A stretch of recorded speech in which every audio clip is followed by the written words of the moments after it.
hermanos, que tengan un tremendo recontra mega saludazo con doble Z. Saludazo de Cusatón Arimón.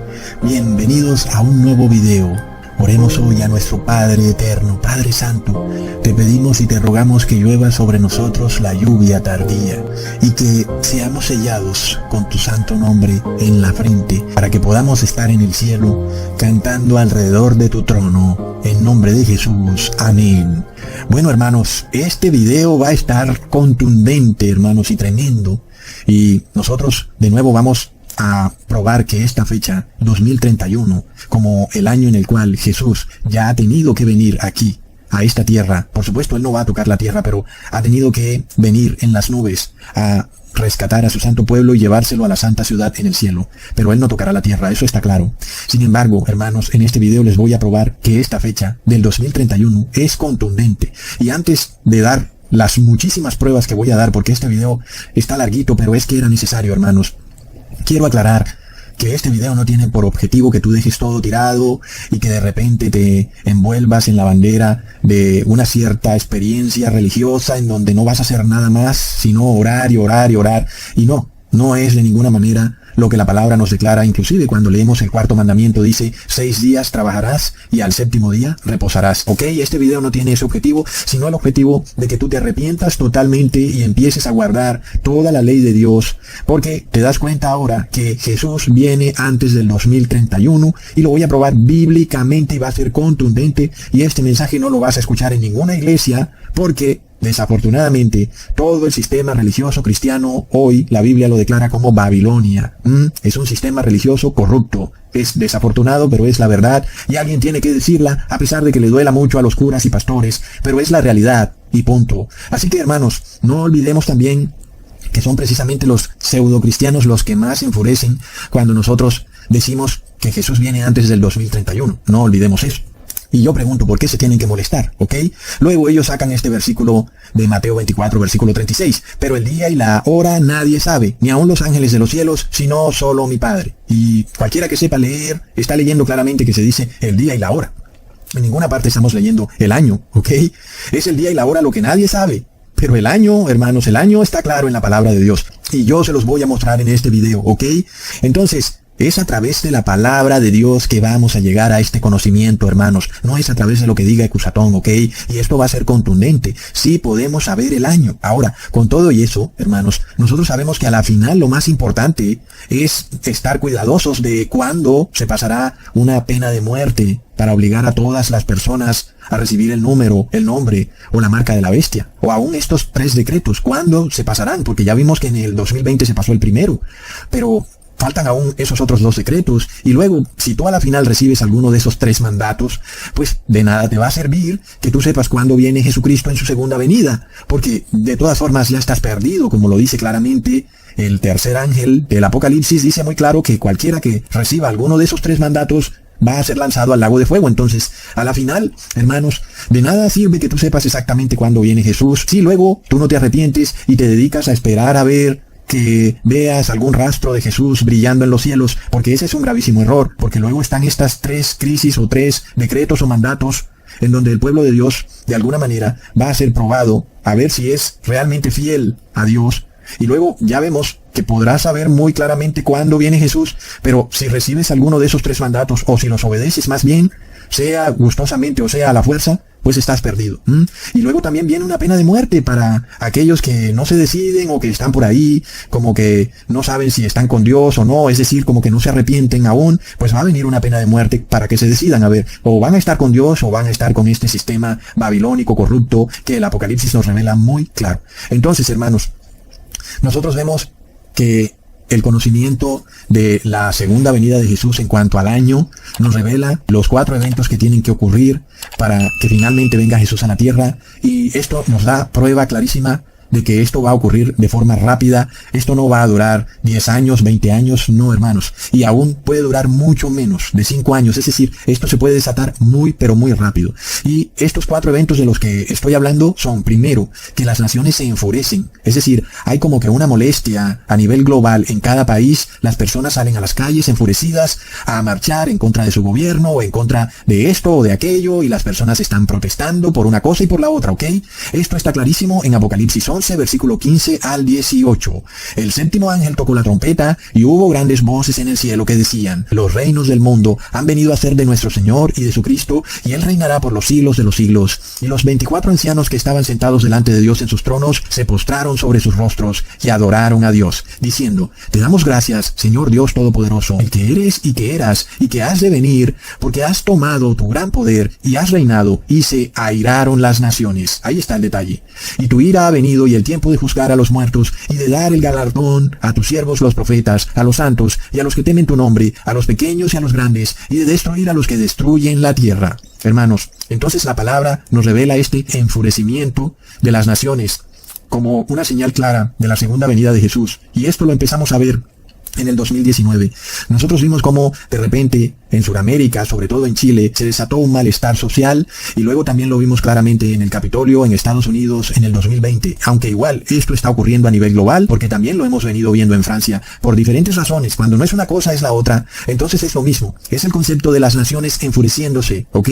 Y esto también lo vimos en el 2020, por ejemplo, cuando todas las naciones se pusieron de acuerdo a nivel global, enfurecidas todas, contra un enemigo invisible. Eso está clarísimo, hermanos. Entonces, nosotros vemos una revelación increíble en el siguiente versículo, en el mismo capítulo 11, versículo 19. Y el templo de Dios fue abierto en el cielo, y el arca de su pacto se veía en el templo, y hubo relámpagos, voces, truenos, un terremoto y grande granizo. Entonces, estas palabras que nos dicen que el templo de Dios fue abierto en el cielo, significan que el pueblo santo de Dios empieza a entender, a ver con ojos espirituales hacia el templo de Dios. Empiezan a conocer que hay un templo en el cielo, un templo celestial, y que el pueblo de Dios tiene el privilegio y la oportunidad de entrar en ese santo templo.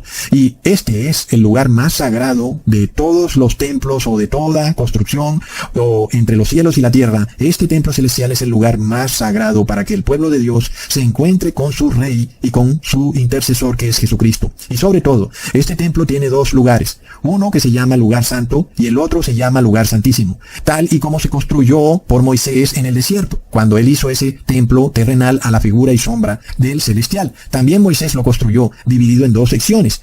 De nuevo, la primera sección, llamada lugar santo, que era donde el sumo sacerdote intercedía todo el año por los pecados del pueblo. Y el segundo lugar, que es el lugar santísimo, es donde el sumo sacerdote solo entraba una vez al año, durante la fiesta del día de la expiación. Y era solamente en esa fecha en donde el sacerdote ahora expiaba los pecados del templo. Es decir, que limpiaba al templo de todo pecado que había sido transferido del pueblo hacia el templo. Entonces, esta fiesta de la expiación era muy importante porque era de alguna manera como una ceremonia que simbolizaba una labor que hará Jesús y que está haciendo ya, en donde Jesús finalmente le pone fin al pecado, sacando todos los pecados del templo, ahora no de ese templo terrenal, sino del templo celestial. Y entonces Jesús limpia este templo celestial y lo limpia de pecado, y esta vez es para siempre. Quiere decir que Jesús no volverá a interceder por los pecados de las personas, porque esta fiesta de la expiación ya no como esa ceremonia terrenal en donde se mataban estos machos cabríos, sino ahora una ceremonia espiritual, en donde Jesús es asimismo ese macho cabrío que se entrega por los pecados para expiar todos los errores que tú cometiste, en donde violaste la ley de Dios, pero sobre todo para expulsar para siempre esos pecados del templo. Es decir, para hacer a las personas santas y justas, no ahora por un día, sino ahora para siempre. Y esto, hermanos, es lo que nos revela esa séptima trompeta. Cuando la vemos en el Apocalipsis, el pueblo de Dios ve con ojos espirituales qué es lo que está pasando en el cielo. Algo que estaba de alguna manera oculto por las religiones pseudocristianas babilónicas, que nos hacían creer que nuestros pecados eran expiados en templos terrenales hechos por hombres, que tú tenías que ir a un templo evangélico o a una iglesia católica para expiar tus pecados, pero plop, no es así, porque un hombre no puede expiar los pecados de otro hombre, por supuesto. Pero ahora el pueblo de Dios, el verdadero pueblo santo de Dios, ve con ojos espirituales un templo que ahora se da cuenta que está en el cielo, y que ahí están siendo expiados los pecados de todo aquel que quiera dejar de pecar para siempre. Entonces, hermanos, cuando se nos revela que lo que podemos ver es el arca del pacto en el cielo, se nos está revelando esos tres objetos que están dentro del arca del pacto y lo que representan. Y por supuesto, cada uno de esos tres objetos nos representa la ley de Dios. El maná, que nos representa la ley de Dios, la palabra de Dios. Y la vara de Aarón nos representa la autoridad de la ley de Dios. Y luego las tablas del pacto nos representa esa inmutabilidad de la ley de Dios. Es decir, que la ley de Dios es eterna porque está escrita en tablas de piedra y las tablas de piedra no se borran jamás como si fuera un papel que le cae la lluvia y se le borra la tinta. Las tablas de piedra son inmutables y eternas. Es decir, que la ley de Dios es inmutable y eterna. Y esto es interesante, hermanos, porque qué curioso que desde el 2020, que es precisamente cuando empezó a manifestarse este enfurecimiento de las naciones, es cuando se ha venido dando con mayor fuerza este debate global en torno a la ley de Dios, en contraposición con las palabras del Papa de Roma, que él dice que debemos vivir acorde al bien común, pero el pueblo santo de Dios dice debemos vivir acorde a la ley de Dios. Entonces hay, como por decirlo así, una guerra espiritual, hablando en términos espirituales, no físicos, entre la ley de Dios versus el bien común del Papa de Roma. Y eso nos muestra que se ha venido cumpliendo claramente este versículo de Apocalipsis 11, el versículo 19, pues desde los cielos se está viendo con ojos espirituales el arca del pacto que ahora ilumina los corazones del pueblo santo de Dios, y eso nos está mostrando que se está cumpliendo la profecía de Hebreos 10, versículo 16. Este es el pacto que haré con ellos después de aquellos días, dice el Señor. Pondré mis leyes en sus corazones y en sus mentes las escribiré. Ahí está, hermanos. Entonces, luego de que las naciones empiezan a enfurecerse, nosotros sabemos que luego sigue la crisis, que siguió en efecto, la crisis del número de la bestia, y eso parece que se enfrió, y luego debe seguir las otras crisis de la marca de la bestia y del nombre de la bestia, y luego va a seguir el decreto de muerte para finalmente marcar a toda persona con la marca de la bestia. Y luego, entonces se desata la ira de Dios. Ese es el tercer punto. Y el cuarto y último punto es que viene Jesús en su segunda venida a rescatar a los santos de Dios que no recibieron ni el nombre, ni el número, ni la marca de la bestia, y que están siendo perseguidos y calumniados por los apóstatas pseudo-religiosos o pseudo-cristianos del mundo. Entonces, nosotros vemos lo cerca que estamos, hermanos, es de locos, a que se decrete esta pena de muerte obligando a todo ser humano a recibir la marca, el nombre o el número de la bestia, porque ya las naciones se enfurecieron. Estamos cerca. Nada más miremos lo que hoy en día está pasando en Francia, hermanos, y tenemos aún que hablar mucho de eso porque es algo que Cusatón se nos predijo desde hace mucho tiempo sobre la revolución que estaba por venir. ¿Por qué, hermanos? Porque fue a través de una revolución en Francia que nació la República. Y la República es una forma de gobierno en donde la Iglesia y el Estado están separadas y el ser humano tiene libertad de conciencia. Un gobernante no puede decirte a ti en qué creer porque la Iglesia y el Estado están separadas. Es decir, el Estado no puede pasar decretos religiosos obligándote a ti a hacer algo que va en contra de tu fe, ¿ok? Sin embargo, hermanos, otra vez será a través de una revolución que de nuevo colapse la República y se instaure esta forma de gobierno anterior que existía en la Edad Media, en donde existía una teocracia. El gobernante se creía ungido de Dios, la Iglesia y el Estado estaban unidas, y el gobernante, creyendo que hacía un servicio a Dios, pasaba decretos religiosos, obligándote a ir a la iglesia en domingo, a comer la galleta, a adorar a la Trinidad, y a no decir nada que fuera en contra de su religión, porque él se sentía ungido de Dios, y entonces él se sentía que estaba en el derecho de imponer la religión de Dios a la fuerza, a punta de bala, aunque Dios nunca ha hecho eso en ningún momento de la historia del mundo, pero así son los gobernantes, ¿verdad? De repente el poder se les sube a la cabeza y empiezan a actuar de forma muy, pero muy ilógica. En todo caso, lo más irónico es que el gobernante se considere a sí mismo ungido de Dios, solo que ese Dios no es realmente Dios, sino que es realmente el Papa de Roma, que a través de la masonería católica lo escoge para gobernar. Plop. Entonces sabemos, hermanos, que la segunda venida de Jesús debe ser antes del 2031, porque todo esto que estaba oculto, hermanos, todos estos movimientos secretos de la Iglesia Católica en su secta secreta masónica que no puede tener ventanas y tú no puedes mirar qué es lo que están haciendo esos masones allá adentro, todo es muy oculto, ocultismo, ¿ok? Ocultismo practicado por personas que están en altos cargos en los gobiernos y ellos mismos lo confiesan. Y nosotros no estamos en lo oculto, no hay ocultismo aquí. Esto está libre para que cualquiera lo escuche, y si algunos se quieren enloquecer y enfurecerse, pues es porque esa es la profecía. Las personas escuchan el mensaje de salvación y en vez de arrepentirse se enfurecen, hermanos. Las naciones están enfurecidas. Entonces, nosotros estamos llamando al arrepentimiento porque Jesús viene antes del 2031. No digas que nadie te advirtió, ¿ok?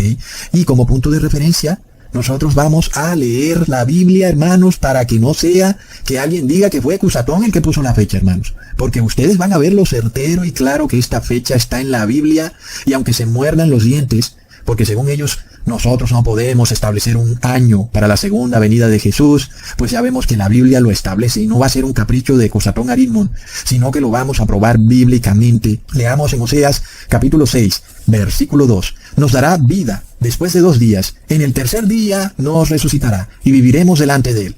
Nosotros ya hemos estudiado este versículo, y es un versículo que de por sí ya es contundente.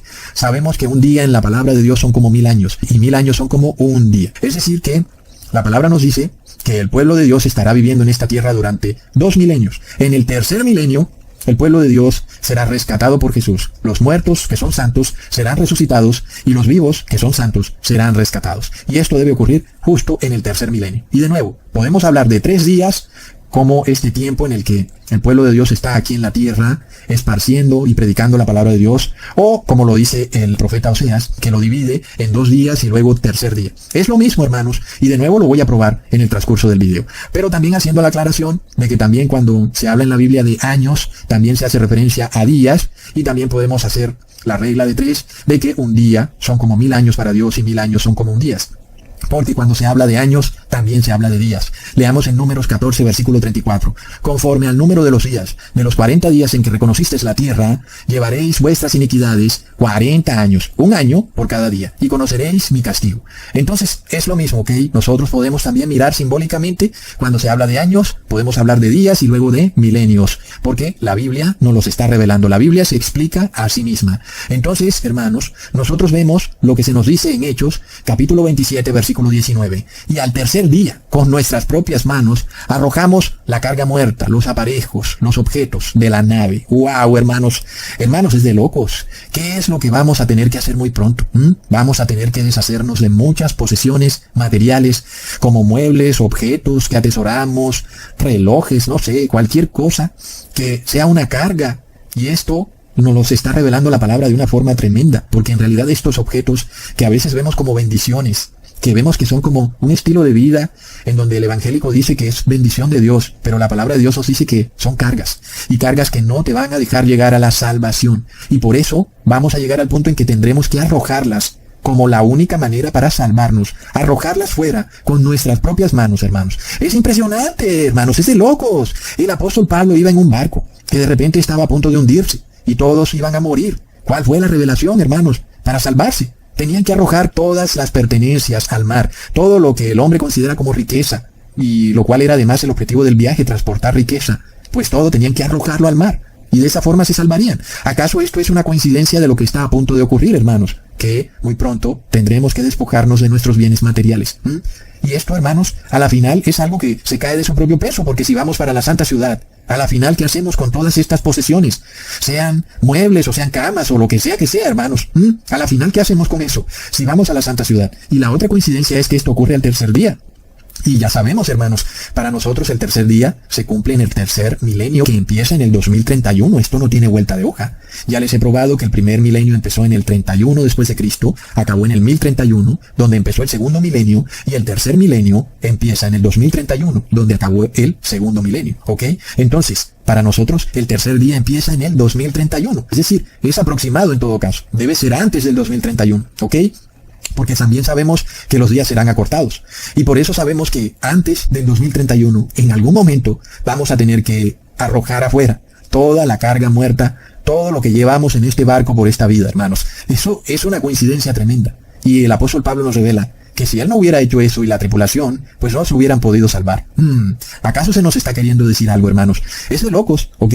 Entonces, no olvidemos también qué fue lo que pasó en el 2020, ¿verdad? A la final tú tuviste que tomar una decisión. Porque si no, hubieras terminado con el 666. A la final tuviste que decir, bueno, un momento, si no hay trabajo, no hay trabajo, y si no hay viajes, no hay viajes, y si no hay restaurantes, no hay restaurantes, pero yo no voy a recibir el 666. Y fue la decisión que tuviste que tomar. Es decir, en parte empezaste arrojando esa carga muerta. Empezaste arrojando esa prosperidad mundana. Y si no lo hacías, terminarías recibiendo el 666. Y todos tuvimos que hacer eso. Olvidarnos entonces de las posesiones, porque a la final hubiéramos tenido que empezar a vender, y a vender, y a vender, hasta que nos hubiéramos quedado sin nada. Hermanos, ¿qué será lo que nos quiere decir la palabra de Dios? ¿Será que este barco, que ahora es el mundo entero, pronto empieza a hundirse y a colapsar? Y colapsan los bancos, colapsan las monedas, colapsan otros sistemas de los que no se puede hablar, y hay crisis en la cadena de suministro, hay crisis en los alimentos, hay crisis en los anunciantes, y crisis y más crisis. ¿Y qué debemos hacer nosotros? Vamos alivianando la carga, vamos alivianándola, hermanos, hasta que vamos a quedar solo lo que es la vida, el alma viviente. Es lo único que va a quedar, porque es lo único que se va a la santa ciudad. Así como lo hizo el apóstol Pablo. Qué impresionante coincidencia, hermanos, pero esto no para. ¿Ok? Leamos lo que dice Lucas capítulo 12, versículo 36 al 38. Y vosotros sed semejantes a hombres que aguardan a que su Señor regrese de las bodas, para que cuando llegue y llame, le abran enseguida. Bienaventurados aquellos siervos a los cuales su Señor, cuando venga, halle velando. De cierto os digo que se ceñirá, y hará que se sienten a la mesa, y vendrá a servirles. Y aunque venga a la segunda vigilia, y aunque venga a la tercera vigilia, si los hallare así, bienaventurados son aquellos siervos. ¡Wow, hermanos! Impresionante. Ahora, nosotros ya hemos estudiado que la noche tiene 4 vigilias, ¿verdad? Y qué curioso que el Señor nos habla primero de que muchos pensarán que viene la segunda vigilia, y no vino a la segunda vigilia. Y nosotros vimos que hace 100 o 200 años muchas personas esperaban a Jesús y tenían un conocimiento de que era certero que Jesús venía. Algunos pusieron una fecha de 1844, otros de 1914, y luego no vino Jesús. Era la segunda vigilia. Y ahora, hermanos, vamos a la tercera vigilia, hermanos. ¿Acaso Jesús nos está diciendo algo? Que Jesús viene en el 2031, en el tercer día, que es la tercera vigilia, hermanos. Es impresionante, hermanos, porque cuando miramos la segunda vigilia, que podemos mirarla como el segundo milenio, del 1031 al 2031, nosotros vimos las cantidades de veces que se pusieron fechas constantemente para esperar la segunda venida de Jesús. Y Jesús no vino. Y muchos dijeron, no vamos a poner más fechas, porque ya vemos que en vez de ser una bendición, termina siendo como para mal. Entonces, no pongan fechas, está prohibido poner fechas. Ojo, pero estaban en la segunda vigilia. Nosotros vemos que al terminarse el segundo milenio, que es en el periodo en el que estamos, porque iniciamos el tercer milenio, que debe ser antes del 2031, entonces empieza la tercera vigilia, que es un tercer milenio, hermanos. Impresionante, pero sigamos probándolo. Leamos en Isaías capítulo 37, versículo 30. Y esto te será por señal. Comeréis este año lo que nace de suyo, y el año segundo lo que nace de suyo. Y el año tercero sembraréis y segaréis y plantaréis viñas y comeréis su fruto. Recontra plop, hermanos. Aquí, bueno, ya vemos que no se nos habla del tercer día o tercera vigilia, se nos habla del tercer año. Pero ya probamos que en Números capítulo 14, versículo 34, se nos habla también de que el año puede verse como un día. Entonces el tercer año puede verse como un tercer milenio.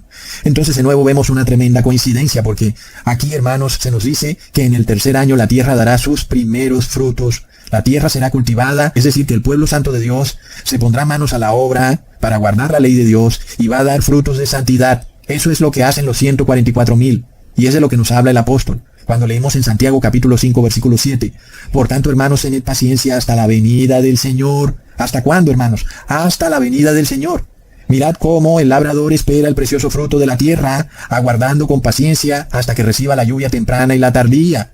Hermanos, el apóstol nos está diciendo que el pueblo santo de Dios dará fruto. ¿Cuándo? Justo antes de que venga nuestro Señor Jesucristo. Es decir, en el 2031 o antes, hermanos. Y ya vemos también lo que está pasando en el mundo financiero, que sabemos que esa profecía va ligada al colapso financiero. Y se nos habla también de un tercer día, que la tierra da su cosecha, da sus frutos al tercer día, hermanos. Es que, hermanos, la coincidencia es demasiado salvaje. Ahora, miremos este otro versículo, porque ahora sí se te va a poner la piel de gallina, ¿ok? Prepárate. Esther capítulo 1, versículo 3. En el tercer año de su reinado hizo banquete a todos los príncipes y cortesanos, teniendo delante de él a los más poderosos de Persia y de Media, gobernadores y príncipes de provincias. Recontra mega plop y recontra mega wow, hermanos. En Persia había un rey llamado Asuero. Y él decidió hacer casualmente un banquete al tercer año, de esas casualidades, ¿verdad? El tercer año nos representa el tercer milenio. Y nosotros nos preguntamos, ¿qué es lo que hará Jesús cuando se reúna con su iglesia? ¿Qué será lo que hará? Leamos en Apocalipsis, capítulo 19, versículo 9. Y el ángel me dijo, escribe, bienaventurados los que son llamados a la cena de las bodas del Cordero. Y me dijo, estas son palabras verdaderas de Dios. Entonces, Jesús va a hacer también un banquete, hermanos, y sabemos que este banquete, ¿cuándo lo va a hacer? En el tercer milenio, en el tercer año, igual que el rey Asuero, que hizo un banquete al tercer año. Y alguien dirá, sí, Ecusatón, mira, pero a la final solo se mencionan las bodas del Cordero, ¿ok? Pero no se menciona cuándo él hará ese banquete. No está diciendo que Jesús hará ese banquete en su segunda venida, sino que tal vez Jesús pueda hacer ese banquete al final del tercer milenio, por allá cuando ya él venga a restaurar la tierra. Pero no justo cuando Jesús venga en su segunda venida a rescatar al pueblo de Dios y a llevárselo a su santa ciudad, ¿ok? Entonces vamos a probar que esa cena de bodas, se realizará inmediatamente Jesús rescate a su pueblo y se lo lleve a la santa ciudad. Leamos en Apocalipsis 3, versículo 20. He aquí, yo estoy a la puerta y llamo. Si alguno oye mi voz y abre la puerta, entraré a él y cenaré con él y él conmigo. Ahí está, hermanos. Justo cuando Jesús viene en los cielos a rescatar a su iglesia, Él se lleva al pueblo santo de Dios, a los vivos y a los resucitados, al gran banquete de las bodas del Cordero. Y eso sucederá, como ya vimos, el rey Asuero celebró su banquete al tercer día. Es decir, que las bodas del Cordero serán al tercer día, hermanos. Y ahora, es muy curioso que Jesús dijo que Él no volvería a comer el fruto de la vid, sino hasta que se reuniera de nuevo con su iglesia. Porque a la final parece como un comentario suelto, como que bueno, pero, es decir, el momento es muy solemne y parece un comentario como un poco, casual. No volveré a comer más de este jugo de frutas, sino hasta que me reúna con ustedes. Miremos la importancia, hermanos, de analizar la Biblia, de todo lo que se nos dice, porque nosotros entendemos claramente que Jesús estaba haciendo referencia a las bodas del Cordero en el cielo, que se celebrarán cuando Él rescate a su iglesia. Leamos en Mateo capítulo 26, versículo 29. Y os digo que desde ahora no beberé más de este fruto de la vid hasta aquel día en que lo beba nuevo con vosotros en el reino de mi Padre. Está claro, se van a celebrar unas bodas del Cordero, un banquete de bodas, y va a ser algo literal, es decir, literalmente los santos de Dios estaremos en el cielo, tomando el jugo de la vid y disfrutando de esa cena celestial. Justo, hermanos, en el tercer milenio, antes del 2031, ¿ok? Ahora, sigamos leyendo lo que pasó con la reina Esther. En Esther capítulo 5, versículo 1, aconteció que al tercer día se vistió Esther su vestido real y entró en el patio interior de la casa del rey, enfrente del aposento del rey, y estaba el rey sentado en su trono en el aposento real, enfrente de la puerta del aposento. ¡Wow, hermanos! Esto es de locos. Esto es de locos. Leamos en Apocalipsis capítulo 19, versículo 7 al 8. Gocémonos y alegrémonos y démosle gloria, porque han llegado las bodas del Cordero, y su esposa se ha preparado, y a ella se le ha concedido que se vista de lino fino, limpio y resplandeciente, porque el lino fino es las acciones justas de los santos. Oh, no, hermanos. Es decir, es que es exacto, hermanos. La iglesia de Cristo debe vestirse de su vestido real, es decir, de lino fino. Y yo les hago esta pregunta. ¿Qué es lo que tiene que hacer la iglesia de Cristo aquí en la tierra para reunirse con Jesús, con su esposo? Debe hacer lo mismo que hizo la reina Esther para poder entrar a donde el rey. Miremos todo lo que ella hizo. Primero, la reina Esther se viste con sus ropajes de reina, con su vestido real. Y la iglesia de Cristo debe vestirse con su vestido de lino finísimo. Segundo, la reina Esther debe entrar al patio interior en la casa del rey. Mientras que la esposa de Cristo, ¿a dónde debe entrar? Al lugar santísimo, hermanos. Justo ahí en donde está el arca del pacto, la que ahora empezamos a ver en el cielo. Tercero, tanto la reina Esther como la esposa de Cristo entran al lugar santísimo y también se ponen su vestidura real. ¿Cuándo? Al tercer día, hermanos. Impresionante. Es decir, en el tercer milenio. Miremos, hermanos, esta coincidencia tan impresionante en lo que tiene que ver con la reina Esther entrando al patio interior de la casa del rey. Es que es de locos. Si la reina Esther no hubiera ingresado al patio interior de la casa del rey, vestida por supuesto con sus vestiduras reales, a la reina Esther le hubiera caído la pena de muerte que el rey había decretado. Recordemos que había una pena de muerte para todos los judíos, y la reina Esther era judía. Y la única manera que ella tuvo para librarse de eso fue, primero, entrando al patio interior de la casa del rey, y segundo, poniéndose sus vestiduras reales. Miremos esto, hermanos, que se va a pasar un decreto de pena de muerte muy pronto contra aquel que no reciba la marca de la bestia. Esto es de locos, hermanos. Entonces, ¿qué es lo que debe hacer el pueblo de Dios? Debe seguir el mismo camino de la reina Esther, debe ingresar al lugar santísimo, ahí serán expiados sus pecados, y debe ponerse sus vestiduras de lino fino, que son sus acciones justas, es decir, que es la obediencia a la ley. Ahora, miremos esta otra coincidencia. Esto es de locos, hermanos. Cuando la reina Esther se entera de este decreto de pena de muerte, miremos qué es lo que le dice a su tío Mardoqueo, que es quien le revela esto. Leamos en el versículo 15 al 16. Y Esther dijo que respondiesen a Mardoqueo: Ve y reúne a todos los judíos que se hallan en Susa, y ayunen por mí, y no comáis ni bebáis en 3 días, noche y día. Yo también con mis doncellas ayunaré igualmente, y entonces entraré a ver el rey, aunque no sea conforme a la ley, y si perezco, que perezca. Hermanos, es impresionante, porque no olvidemos que la iglesia de Cristo lleva ¿Cuánto tiempo en la historia mundial? Lleva 3 milenios, hermanos, que son 3 días. Es decir, igual como la reina Esther le dice a su tío Mardoqueo, ayunen por 3 días. Son 3 días de aflicción. Así como la iglesia de Cristo lleva 3 milenios de aflicción, hermanos. ¡Wow! Es impresionante. Y esto también nos lo revela Jesús cuando Él dice en Mateo capítulo 9, versículo 15. Jesús les dijo, ¿acaso pueden los que están de bodas tener luto entre tanto que el esposo está con ellos? Pero vendrán días cuando el esposo les será quitado y entonces ayunarán, hermanos. ¡Plop! Y algunos dicen, oh no, Ecusatón, pero entonces llevamos ayunando 2 días, no 3 milenios o 3 días. Pero ojo, ¿ok? Porque el tercer día se cuenta. Y muchos caen en este error de pensar que porque la palabra habla de 3 días de ayuno, entonces eso quiere decir que el ayuno acaba al 4.º día. Y que según eso la reina Esther debió entrar al aposento del rey en el 4.º día, porque eran 3 días de ayuno. Pero ya vemos que el tercer día se cuenta, hermanos, el tercer día siempre está incluido. Y por eso ni hablamos de un 4.º milenio, y también por eso vemos que a pesar de que no ha empezado el tercer milenio, apenas empiece, hermanos, que será en algún momento antes del 2031, eso cuenta como el tercer milenio, es decir, va incluido, ¿ok? Y eso ya se los había explicado en días pasados. El tercer día cuenta.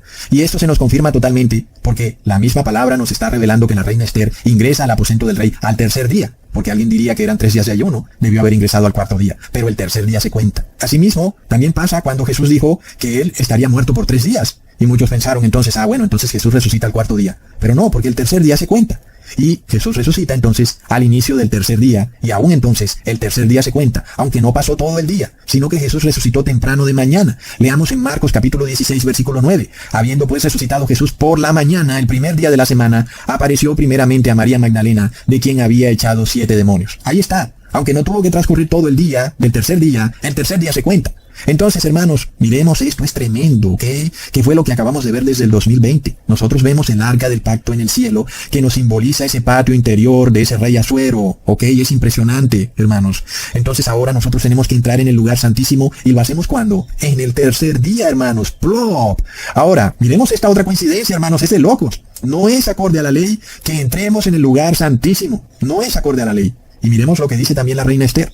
Ella entró en el patio interior del rey, aunque no es acorde a la ley. Porque en lo que tiene que ver con el lugar santísimo, solamente el sumo sacerdote puede entrar en el lugar santísimo. Y nosotros podemos espiritualmente entrar en ese lugar santísimo, hermanos. Es una cosa impresionante. Es un paralelo impresionante, hermanos. Y luego, ¿qué pasa? Aquí viene otra coincidencia, hermanos. Es de locos. Cuando la reina Esther entra en el patio interior de la casa del rey Asuero, vestida con la vestidura real, ¿qué fue lo que recibió? Leamos en Esther capítulo 5, versículo 2. Y cuando vio a la reina Esther que estaba en el patio, ella obtuvo gracia, plop, ante sus ojos, y el rey extendió a Esther el cetro de oro que tenía en la mano. Entonces vino Esther y tocó la punta del cetro. No, hermanos, esto es de locos. Hermanos, solo los que entren en el lugar santísimo arrepentidos, en aflicción, humillados y dispuestos a guardar la ley, solo ellos van a recibir la gracia de Jesús. Es exactamente como se nos revela en el libro de Esther. ¿Acaso es posible tanta coincidencia? ¿Y esto ocurre cuándo? Al inicio del tercer día. Sigamos leyendo en Juan capítulo 2, versículo 1. Al tercer día se hicieron unas bodas en Canaá de Galilea, y estaba allí la madre de Jesús. Hermanos, esto no puede ser, hermanos.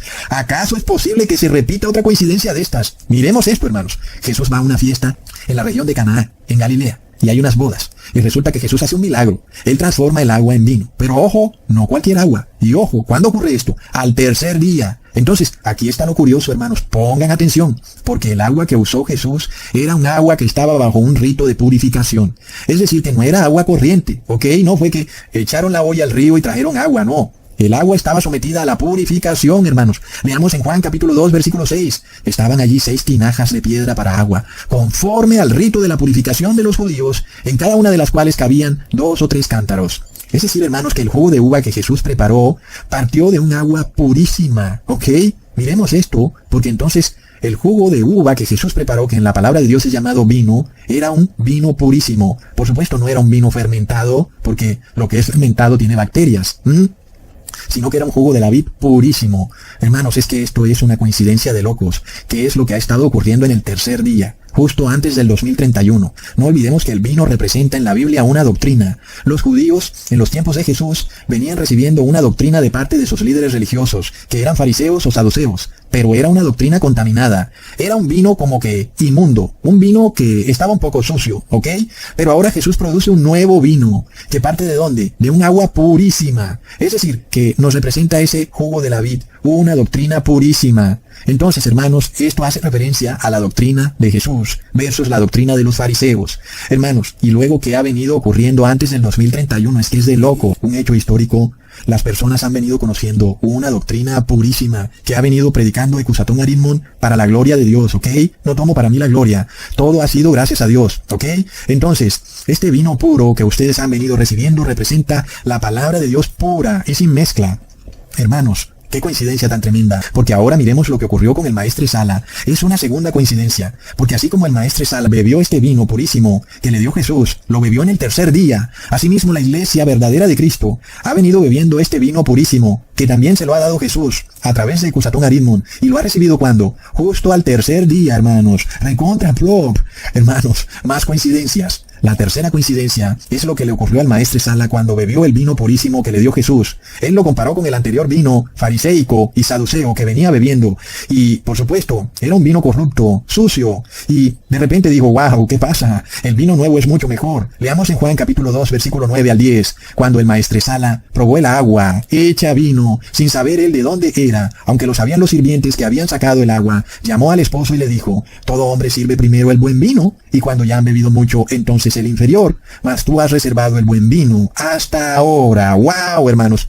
¿Qué le ha pasado a muchos que han tenido la paciencia para escuchar la doctrina pura y sin mezcla de la palabra de Dios que les he predicado? ¿Se han dado cuenta que el vino que estaban bebiendo en esas iglesias pseudo religiosas, pseudo cristianas, era un vino tóxico, corrupto, fermentado, que los mantenía borrachos en una bailadera, los ponía a bailar en las iglesias al ritmo del reggaetón, se tiraban al suelo como los borrachos y quedaban ahí dormidos como borrachos? Era un vino emborrachador, recontra plop, y cuando beben el verdadero vino dicen, un momentico, este vino es mejor, y no voy a volver a beber ese vino babilónico que estaba bebiendo, esa doctrina corrupta. ¿Cuándo ocurre esto? En el borde, hermanos, del 2031, hermanos, al inicio del tercer milenio. Ahora, esto nos los profetizó Apocalipsis capítulo 18, versículo 3, porque todas las naciones han bebido del vino del furor de su fornicación, y los reyes de la tierra han fornicado con ella, y los mercaderes de la tierra se han enriquecido de la potencia de sus deleites. Así es, todas las naciones, todas las personas habían bebido ese vino enloquecedor de Babilonia, que es una doctrina cristiana falsificada, mezclada con dogmas romanos, mezclada con la masonería eclesiástica. Es una doctrina que no tiene base bíblica, pero que usa nombres bíblicos y que puede enloquecer a cualquiera que beba ese vino porque queda loco, hermanos. Y entonces dice que Dios es uno, pero que es tres al mismo tiempo, y no sabe al fin cuándo es uno y cuándo es tres, y luego dice que es un misterio, y en fin, la persona queda loca. Entonces, hermanos, luego la verdadera iglesia, que tiene paciencia, se decide a probar un vino nuevo. El vino puro, un vino mucho mejor que ese vino babilónico. ¿Y qué ha pasado? La iglesia de Cristo ya no ha querido beber ese corrupto vino babilónico, aunque hay algunos que se devuelven a probar un sorbillo de vez en cuando y ya van a ver lo que se les viene por andárselas de borrachines, como para hacer un comentario aquí suelto, porque bueno, hermanos, pero en fin, esto está ocurriendo al tercer día, ¿ok? Así como las bodas de Caná son las bodas del Cordero, se celebraron cuando al tercer día, hermanos, son demasiadas coincidencias. Leamos en Esdras, capítulo 6, versículo 15. Esta casa fue terminada el tercer día del mes de Adar, que era el sexto año del reinado del rey Darío. Oh, no, recontra mega plop. Hermanos, es de locos. Recordemos que el rey Artaxerxes ordenó reconstruir la casa de Dios. El rey Artaxerxes era un rey de Medo Persa, y él era un rey creyente, no como los de ahora que muchos están endemoniados, pero este rey creía en Dios y ordenó construir su casa. Y finalmente la casa de Dios fue reconstruida cuando, al tercer día. Hermanos, ¿ustedes recuerdan lo que Ecusatón les ha venido predicando? De restaurar, reparar, edificar la casa de Dios. ¿Recuerdan? ¿Y cuándo debe quedar la casa de Dios completamente edificada, reparada, etcétera? Pues al tercer día, que se cumple ¿cuándo? Antes del 2031, hermanos. Es impresionante la coincidencia, ¿ok? Es demasiado, hermanos, es que es demasiado. Leamos en Segunda de Crónicas, capítulo 10, versículo 12. Vino pues Jeroboam con todo el pueblo a Roboam al tercer día, según el rey les había mandado, diciendo, volved a mí de aquí a 3 días. Ven, hermanos, de nuevo, se habla de 3 días y el tercer día está incluido, ¿ok? Lo probamos de nuevo. Pero hermanos, miremos, esto es de locos. Roboam, que era el hijo del rey Salomón, que era hijo del rey David, ¿ok?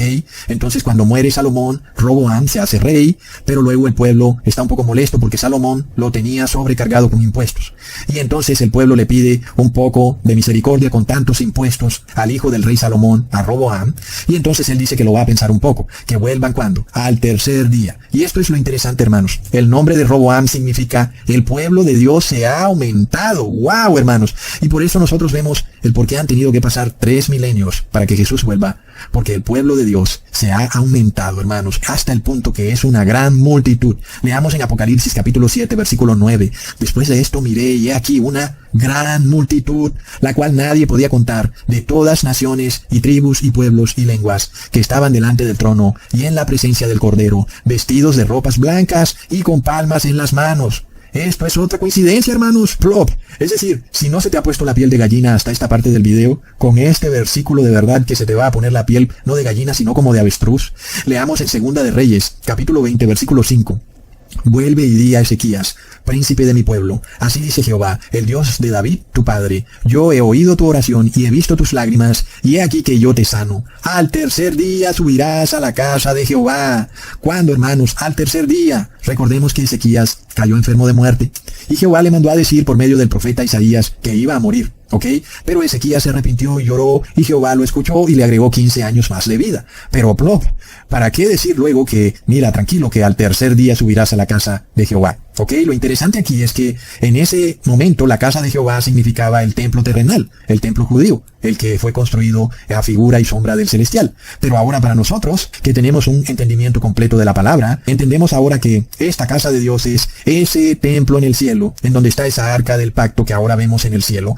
¿Y cuándo la estamos viendo, hermanos? Al tercer día. ¿Y qué es lo que tenemos que hacer al tercer día, hermanos? Tenemos que subir espiritualmente allá, a esa arca del pacto, ahí donde está el lugar santísimo. Ahí tienes que entrar. Tienes que subir espiritualmente allá, hermanos. Es impresionante. Leamos de nuevo el versículo en Apocalipsis, capítulo 11, versículo 19. Y el templo de Dios fue abierto en el cielo, y el arca de su pacto se veía en el templo, y hubo relámpagos, voces, truenos, un terremoto y grande granizo. Hermanos, es decir, esto está clarísimo, que el pueblo de Dios sube a la casa de Dios al tercer día, que se cumple ¿cuándo? Antes del 2031, hermanos. Leamos en Primera de Reyes, capítulo 3, versículo 18. Aconteció al tercer día, después de dar yo a luz, que ésta dio a luz también, y morábamos nosotras juntas, y ninguno fuera estaba en casa, sino solo nosotras dos en la casa. Oh, no, hermanos, ya esto es demasiado. Es tremendo, hermanos. Miremos esto. 2 mujeres habitaban juntas, y ambas habían dado a luz cada una a un hijo. Pero de repente el hijo de una mujer murió, y la mujer, mala y astuta, fue en la noche, y mientras la otra mujer que aún tenía a su hijo vivo dormía, se lo cambió y le puso el niño de ella que estaba muerto, y se trajo el niño de la otra mujer que estaba vivo, y lo puso en su cama, y se apropió del niño vivo. Y la otra mujer, al despertarse, ve a un niño muerto, pero se da cuenta que no es su hijo, y lleva el caso ante el rey Salomón, el rey más sabio que había en el mundo en ese momento. Entonces, el rey Salomón pasa un decreto que trajo un poco de tristeza a la mujer, pero luego le trajo felicidad. Un decreto en el cual ese niño debía ser mochado por la mitad, y a cada mujer debían entregarle una mitad. Entonces el rey dijo, en el versículo 24 al 26, traedme una espada, y trajeron al rey una espada, y enseguida el rey dijo, partid por en medio al niño vivo, y dad la mitad a la una y la otra mitad a la otra. Entonces la mujer, de quien era el hijo vivo, habló al rey, porque sus entrañas se le conmovieron por su hijo, y dijo, ah, señor mío, dad a esta el niño vivo, y no lo matéis. Mas la otra dijo, ni a mí ni a ti, partidlo. Oh, no, hermanos, empecemos mirando esto. Miremos esto, hermanos. Esto está ocurriendo ¿cuándo? Al tercer día. Ojo. Segundo, hay 2 mujeres. Una es impostora, una es una falsa madre, y la otra es la verdadera madre. Y esto es lo mismo que ocurre en el fin del mundo. Existen 2 tipos de seres humanos. Primero el trigo, y el segundo la cizaña. Y la cizaña no se quiere salvar, pero además tampoco quiere que se salve el trigo, ¿ok? Es decir, ni se salva ella, ni deja que se salve el trigo. Así como la madre falsa, la cual había sido descuidada con su hijo, pero ahora había matado a su hijo y quería que también muriera el hijo de la otra madre. ¡Qué maldad!, ¿verdad? Aquí vemos entonces que el decreto del rey produce una separación terrible. Una mujer es declarada la verdadera madre, y otra mujer es declarada madre falsa. Es lo mismo que va a pasar. ¿Cuándo, hermanos? Antes del 2031. Plop. Leamos en Mateo capítulo 24, versículo 40 al 42. Entonces estarán 2 en el campo. El uno será tomado y el otro será dejado. 2 mujeres estarán moliendo en un molino. La una será tomada y la otra será dejada. Velad pues, porque no sabéis a qué hora ha de venir vuestro Señor. Hermanos, es impresionante. 2 mujeres están moliendo. Una es declarada cizaña y la otra trigo. ¿Cuándo ocurre eso? Al tercer día, hermanos. Leamos en 2 de Samuel capítulo 1 versículo 2 al 4. Al tercer día sucedió que vino uno del campamento de Saúl, rotos sus vestidos y tierra sobre su cabeza, y llegando a David se postró en tierra e hizo reverencia. Y le preguntó David: ¿de dónde vienes? Y él respondió: me he escapado del campamento de Israel. Y David le dijo: ¿qué ha acontecido? Te ruego que me lo digas. Y él le respondió: el pueblo huyó de la batalla, y también muchos del pueblo cayeron, y son muertos. También Saúl y Jonatán su hijo han muerto. Wow, hermanos, pongan atención. Recordemos que el rey Saúl empezó a conformar una especie de monarquía que unía a la iglesia y al Estado. No era lo que Dios tenía, ¿ok? Porque Dios tenía un sumo sacerdote que era independiente del rey. Pero luego este rey empezó como que a ejercer funciones de sumo sacerdote y empezó a degollar bueyes y a hacer rituales, en fin, lo cual no le correspondía. De la misma manera, el rey Saúl tampoco quería obedecer plenamente lo que Dios le mandaba. Él obedecía unas cosas, pero otras no. Entonces, esto nos revela que esta es la teocracia global que se va a instaurar muy pronto en el mundo. Una teocracia global donde un solo hombre, que es el Papa de Roma, que es el Anticristo, quiere ser al mismo tiempo rey del mundo y al mismo tiempo sumo sacerdote de la iglesia, lo cual ya vemos es una apostasía. Y al mismo tiempo, esta teocracia quiere que las personas por decreto de Estado guarden una parte de la ley, es decir, los mandamientos del 5 al 10, pero que violen otra parte de la ley, es decir, los mandamientos del 1 al 4. Entonces, vemos que es el mismo tema, hermanos, y esto empieza a ocurrir ¿cuándo? Al tercer día, porque desde el 2020 se empezó a decretar esta ley religiosa, este mandato, en donde tú, si no viste mis videos, habrás recibido el 666. Y si viste mis videos, te salvaste del 666. Entonces Saúl nos representa una iglesia apóstata que se unifica con el Estado y que no obedece toda la ley de Dios, sino parte de la ley de Dios. Leamos en 1 de Samuel, capítulo 15, versículo 10 al 11. Y vino palabra de Jehová a Samuel, diciendo: me pesa haber puesto por rey a Saúl, porque se ha vuelto de en pos de mí, y no ha cumplido mis palabras. Y se apesadumbró Samuel, y clamó a Jehová toda aquella noche. Hermanos, claro, Saúl representa una iglesia babilónica, una forma de gobierno en donde las personas quieren ejercer un cristianismo sui generis, es decir, quieren obedecer lo que a ellos les parece y quieren poner el día de reposo cuando a ellos les da la gana, a pesar de que en la Biblia dice que es en el sábado, pero a ellos les da la gana de que sea en domingo, y a pesar de que no aparece nada de eso en la Biblia, ellos igual lo hacen. Es una iglesia en apostasía que se unifica con el Estado, hermanos. ¿Y qué es lo que nos está diciendo la palabra? Que este sistema religioso apóstata, unificado con los gobiernos, va a colapsar al tercer día, hermanos. Es de locos. Leamos en Jueces capítulo 20, versículo 30. Subiendo entonces los hijos de Israel contra los hijos de Benjamín, el tercer día ordenaron la batalla de Gabaa como las otras veces. Wow, hermanos. No olvidemos también la gran batalla del Armagedón, que desde el 2020 ya empezó, hermanos. No olvidemos. Leamos en Números capítulo 19, versículo 12. Al tercer día se purificará con aquella agua, y al séptimo día será limpio. Y si al tercer día no se purificare, no será limpio al séptimo día. Plop, impresionante. La iglesia de Cristo debe purificarse ¿cuándo? Al tercer día. Y sin embargo vimos desde el 2020 este intento del demonio por convertir en inmundos a todos los santos de Dios. Es impresionante, hermanos. Justo al borde del tercer día, un intento para hacer inmunda a la iglesia de Cristo, por decreto de Estado. Es de locos. Y la palabra nos dice que el que no se purifique al tercer día, ya no será limpio. Y esto está en Apocalipsis 22, versículo 11. El que es injusto, sea injusto todavía. Y el que es inmundo, sea inmundo todavía. Y el que es justo, practique la justicia todavía. Y el que es santo, santifíquese todavía. Nosotros vimos una prédica fuerte, hermanos, por parte de este ministerio, para tener pureza, para estar limpios. Porque sabemos muy bien que el anticristo quiere hacernos inmundos. Y no se puede hablar más de este tema, porque eliminan el video en YouTube. Plop.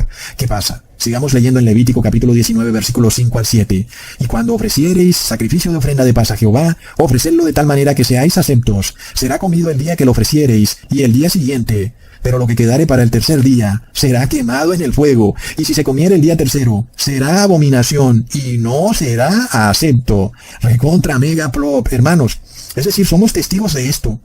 Muchas personas ya tienen el 666 y no pueden hacer sacrificios de paz usando el cordero, es decir, a través de la intercesión de Jesús, porque están haciendo ese sacrificio de paz en la víspera o en el borde del 2031. Nosotros vemos que la intercesión de Jesús se acaba en el tercer día, hermanos. Es decir, en algún momento antes del 2031 la intercesión de Jesús se acaba, hermanos. Está clarísimo, ¿ok? Y ya nadie podrá ofrecer sacrificios de paz porque la puerta al lugar santísimo estará ya cerrada, ya no se podrá entrar ahí. Y eso será una sorpresa para el mundo entero, que pensaban que tenían siglos y siglos de intercesión de Jesús, pero de repente se enteran de lo que declara la ley, porque ojo, hermanos, esto es un tema de la ley, ¿ok? Y la ley no se puede quebrantar, hermanos. Y la ley dice que al tercer día el sacrificio de paz no será aceptado, hermanos. Es decir, que Jesús ya no podrá ser usado para perdonar pecados. Ya no podrá, porque su labor de intercesión se habrá acabado. Es de locos, hermanos. Miremos este versículo en Éxodo capítulo 19, versículo 11. Y estén preparados para el día tercero, porque el tercer día Jehová descenderá a ojos de todo el pueblo sobre el monte de Sinaí. Es impresionante, no olvidemos que recientemente se celebró precisamente en el monte Sinaí la cumbre climática adoradora del sol. ¿Es una coincidencia, hermanos? Miremos este versículo en el capítulo 19, versículo 16. Aconteció que al tercer día, cuando vino la mañana, vinieron truenos y relámpagos y espesas nubes sobre el monte, y sonido de bocina muy fuerte, y se estremeció todo el pueblo que estaba en el campamento. ¡Wow, hermanos! Es decir, esto la saca del estadio, esto es de locos, hermanos. ¿Qué es lo que ocurre al tercer día? Ahí, hermanos, cuando el pueblo de Israel estaba en el desierto, ahí, en el borde del monte Sinaí, ¿qué fue lo que pasó, hermanos? Hubieron truenos y relámpagos y un estremecimiento, hermanos. ¿Y qué es lo que nosotros vemos en el cielo? Que nos revela Apocalipsis 11, versículo 9. Leamos. Y el templo de Dios fue abierto en el cielo, y el arca de su pacto se veía en el templo, y hubo relámpagos, voces, truenos, y un terremoto y grande granizo. ¿Es esto una coincidencia, hermanos? Es impresionante. Miremos la similitud de esto cuando el pueblo hebreo quiso acercarse al monte Sinaí. También vio truenos y relámpagos y un estremecimiento que es un terremoto. Es lo que empezamos a ver hoy en día cuando vemos esa arca del pacto en el cielo, hermanos.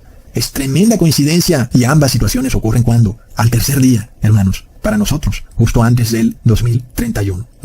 Miremos esto que es de locos. Justo al tercer día José libera a sus hermanos de la cárcel. Recordemos que sus hermanos subieron a Egipto a buscar alimento porque había hambruna en la tierra. Y resulta que José era el segundo al mando después de Faraón en Egipto, y encarceló a sus hermanos diciendo que eran espías. Pero él sabía muy bien que eran sus hermanos. ¿Y por cuánto tiempo los encarceló? Por 3 días, hermanos. ¡Wow! Es de locos. Y fuera de eso los liberó, ¿cuándo? Al tercer día. Es decir, al tercer día José se reconcilia con sus hermanos, así como la iglesia de Cristo se reconcilia con Jesús antes del 2031, hermanos. Leamos en Génesis capítulo 42, versículo 17. Entonces los puso juntos en la cárcel por 3 días, y al tercer día les dijo José: haced esto y vivid.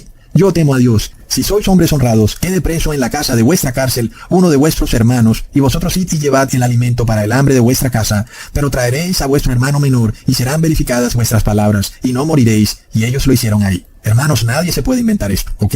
José pudo haberse vengado de sus hermanos por todo el daño que le hicieron cuando lo vendieron como esclavo. Pero sin embargo José los perdona y los saca de la cárcel.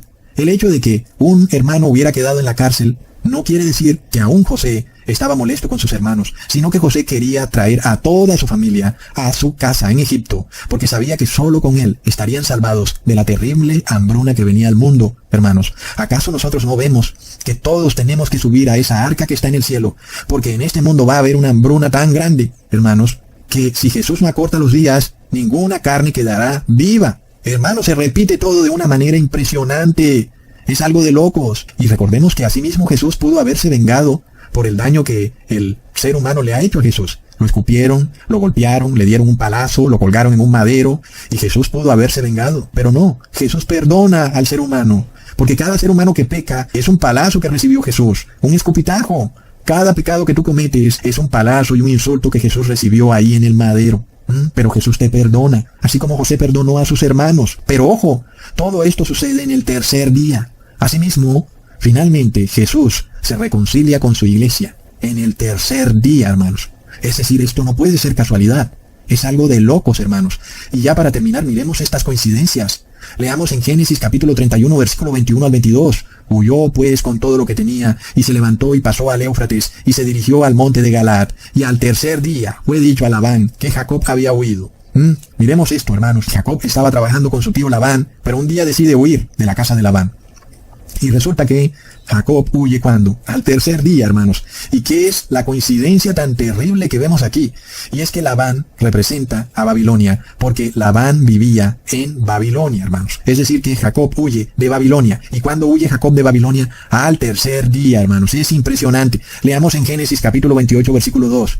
Levántate, ve a Padán Aram, a casa de Betuel, padre de tu madre, y toma allí mujer de las hijas de Labán, hermano de tu madre. Es decir, que Labán vivía en Padán Aram, ¿ok? Y las palabras Padán Aram significan tierras altas. Y Aram significa Babilonia. Aram con H o Aram sin H es lo mismo. Aram es Ur de los Caldeos, hermanos, que es la misma Babilonia. Leamos en Génesis capítulo 11, versículo 31. Y tomó tarea a Abraham su hijo, y a Lot hijo de Harán, hijo de su hijo, y a Sarai su nuera, mujer de Abraham su hijo, y salió con ellos de Ur de los Caldeos, para ir a la tierra de Canaán, y vinieron hasta Harán, y se quedaron allí. Entonces, como para que esto no se me vaya tan largo, hermanos, Harán, aunque es a la vez el nombre del padre de Lot, también vemos que es una tierra, en la cual se quedaron allí Abraham, Lot y su familia, ¿ok?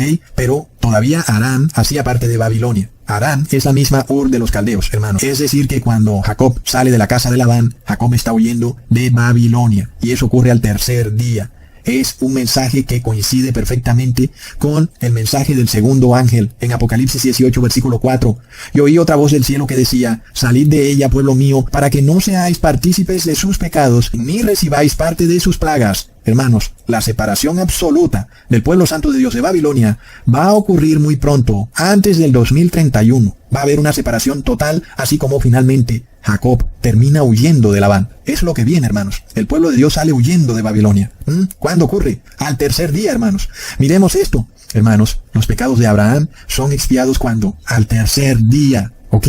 Leamos en Génesis capítulo 22, versículo 2 al 4. Y dijo, toma ahora tu hijo, tu único hijo Isaac, a quien amas, y vete a tierra de Moriah, y ofrécelo allí en holocausto, sobre uno de los montes que yo te diré. Y Abraham se levantó muy de mañana, y enalbardó su asno, y tomó consigo 2 siervos suyos, y a Isaac su hijo, y cortó leña para el holocausto, y se levantó, y fue al lugar que Dios le dijo. Al tercer día, alzó Abraham sus ojos y vio el lugar de lejos. Tremendo, hermanos. ¿Qué es lo que aprende Abraham ese tercer día? Justo ese tercer día. Sigamos leyendo del versículo 7 al 8. Entonces habló Isaac a Abraham su padre y dijo, Padre mío, y él respondió, heme aquí mi hijo. Y él dijo, he aquí el fuego y la leña, mas ¿dónde está el cordero para el holocausto? Y respondió Abraham, Dios se proveerá de cordero para el holocausto, hijo mío. E iban juntos, recontra plop.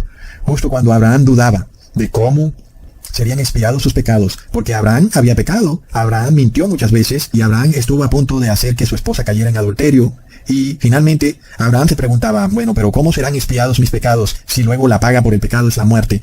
Y yo he pecado. Quiere decir que voy a morir para siempre. Entonces, cuando Jehová le revela a Abraham que él sería quien proporcionaría un cordero para expiar sus pecados, es decir, que el mismo Dios del cielo proporcionaría a su propio hijo para expiar esos pecados que Abraham cometió, hermanos. ¿Cuándo ocurrió eso? Al tercer día, ¿ok?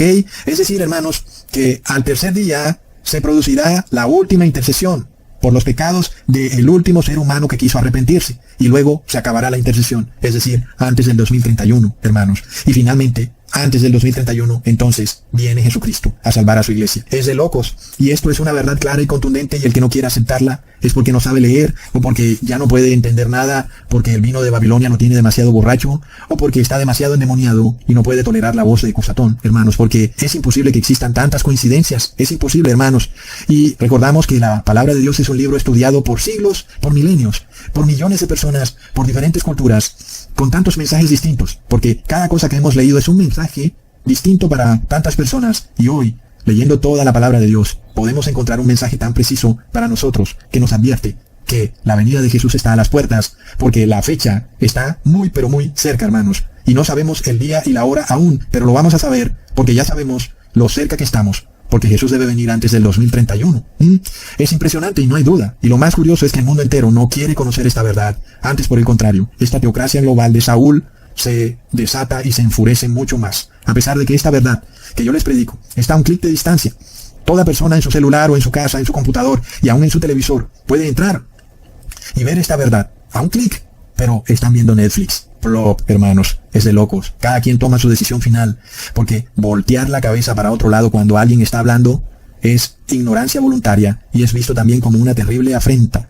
Y no es que esa persona nunca le predicaron la palabra de Dios, no. Fue que tú volteaste la cabeza para otro lado. Eso fue lo que pasó. Y nosotros estamos viendo que el mensaje de Cusatón se está predicando al mundo entero a través de 2 canales de televisión, hermanos. Impresionante. Y esta verdad que hoy entendemos más claramente, en donde Jesús vuelve antes del 2031, también es predicada al mundo entero. Es una verdad irrefutable e innegable. Y yo no sé cómo alguien vaya a hacer para refutarme. A ver dónde está el pastor o el cura que va a venir a refutarme, que se pare y que hable, a ver, que haga un video, a ver si puede refutarme. A ver qué versículos va a sacar, que no sea el mismo versículo ese, donde nadie sabe la fecha y la hora. A ver qué más va a decir, porque yo he dado decenas de versículos que prueban que Jesús viene antes del 2031. Es innegable. Por tanto, es hora de arrepentirse, es hora de apercibirse, porque el mensaje de Cusatón no se para, no se detiene, sino que antes va al mundo entero, hermanos, para llenarlo con la gloria de Dios, para que las personas entiendan que Jesús está a las puertas y que aún pueden arrepentirse los que no han recibido el 666 y pueden salvarse. Hermanos, la tierra está siendo iluminada con la palabra de Dios y, por tanto, hermanos, brinquemos de felicidad. Aunque sabemos que viene un poco de aflicción, después vamos a estar muy felices cuando veamos a nuestro Señor Jesús viniendo en las nubes antes del 2031. Hasta pronto, hermanos.